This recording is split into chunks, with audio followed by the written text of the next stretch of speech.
Have you ever shared a meal, knowing it would be your last with the people you love? The Last Supper was more than a moment in history. It was a message of love, sacrifice, and eternal purpose. Today, in Faith Stories, we walk into the upper room with Jesus and his disciples and discover the love that reached all the way to the cross. A love that continues to transform hearts and lives across centuries. It was the time of the Passover, a celebration of freedom and deliverance deeply rooted in Jewish tradition. For centuries, families had gathered to remember how God had rescued them from slavery in Egypt. The bitter herbs to recall the bitterness of bondage, the unleavened bread to remember their hasty departure, the roasted lamb as a symbol of God's protection.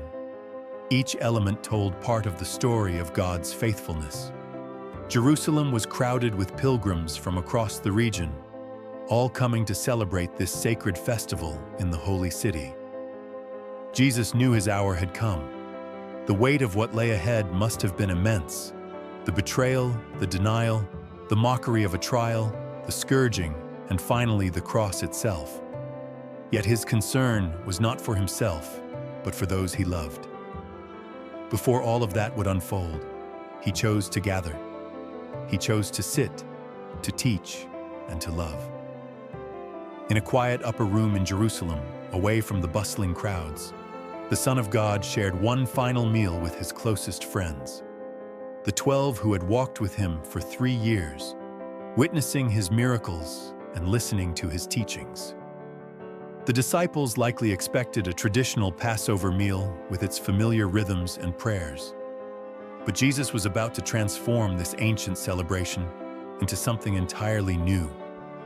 He took the bread, gave thanks for it, broke it into pieces, and gave it to them, saying, "This is my body, given for you. Do this in remembrance of me." The bread, a staple of life, now carried eternal significance. Then he took the cup filled with wine and said, "This cup is the new covenant in my blood, poured out for many for the forgiveness of sins." With these words, Jesus established a new covenant between God and humanity, one not based on the blood of animals sacrificed in the temple, but on his own blood, his own life given freely. It wasn't just a meal. It was a declaration that his life would soon become a sacrifice, that love gives fully, completely, without reservation. What makes this moment even more remarkable is that Jesus did this knowing everything that would follow. He knew Judas had already agreed to betray him for 30 pieces of silver. Yet Judas was there at the table, sharing in this intimate meal. Jesus knew that Peter, despite his bold promises, would deny him 3 times before morning came. He knew they would all scatter like sheep without a shepherd when he was arrested later that night. Despite knowing all of this, the betrayal, the denial, the abandonment, he still chose to love them to the end, without condition or limitation. But there was more to this evening than the bread and wine. Before the meal began, Jesus did something that shocked his disciples. He got up from the table, removed his outer garment, and tied a towel around his waist, like the lowliest household servant. Then, one by one, he began to wash their feet, a task so menial that even Jewish servants weren't required to perform it. It was work reserved for Gentile slaves or for washing one's own feet. Imagine the scene.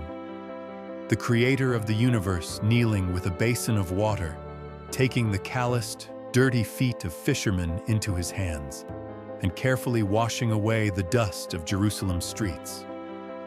The disciples were stunned into silence, except for Peter, who was appalled at the idea of his master performing such a demeaning task.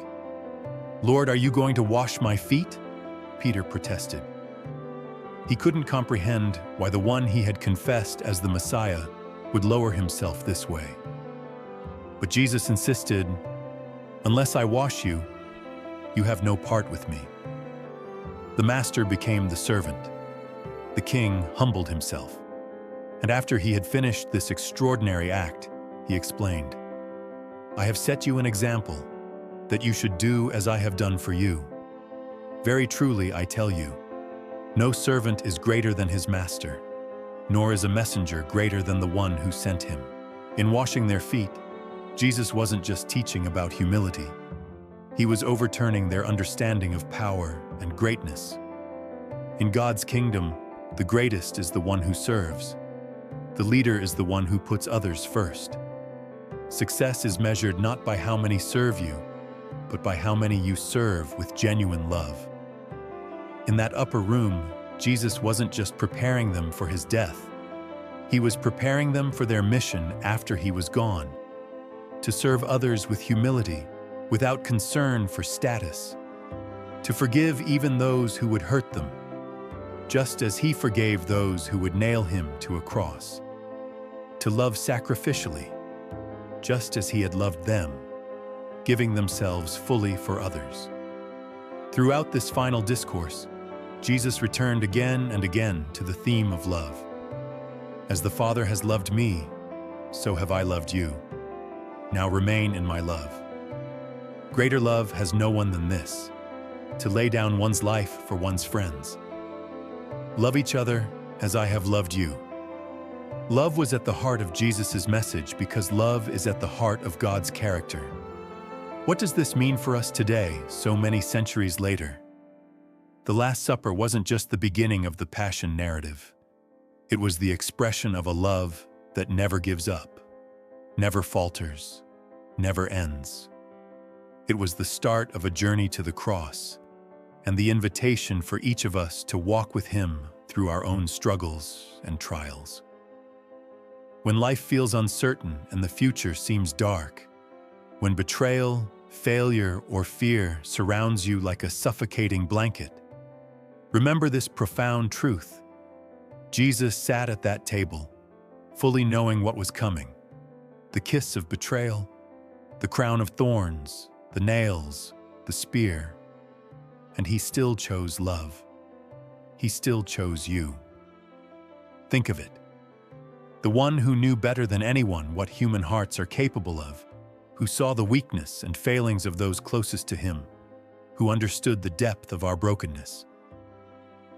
He still deemed us worth the sacrifice, worth the pain, worth the cross. Not because we deserved it, but precisely because we didn't. That is the mystery and wonder of grace. The Last Supper was not the end of the story. It was a new beginning for the disciples who would soon become apostles, carrying the message of Christ to the ends of the earth, for the church that would grow from their testimony despite persecution, and for anyone throughout history who believes in him and accepts his invitation to the table. This meal established a practice of remembrance that Christians have observed for 2,000 years, gathering to break bread and share the cup just as Jesus instructed. "Do this in remembrance of me" has been obeyed by countless believers in every generation, from secret gatherings in the catacombs of Rome to massive celebrations in modern churches. This is the love that reaches beyond time and circumstance, beyond cultural barriers and denominational divisions. This is the story that changes everything about how we understand God's heart toward us. As John wrote, "Having loved his own who were in the world, he loved them to the end." His love wasn't conditional or temporary. It was complete, sacrificial, and eternal. Subscribe to Faith Stories and walk with us through the journey to Easter, with a new video every day exploring the final week of Jesus' life. And remember this promise that sustains us through every season. When everything else fades, his love remains, unchanging and unending. Praise the Lord.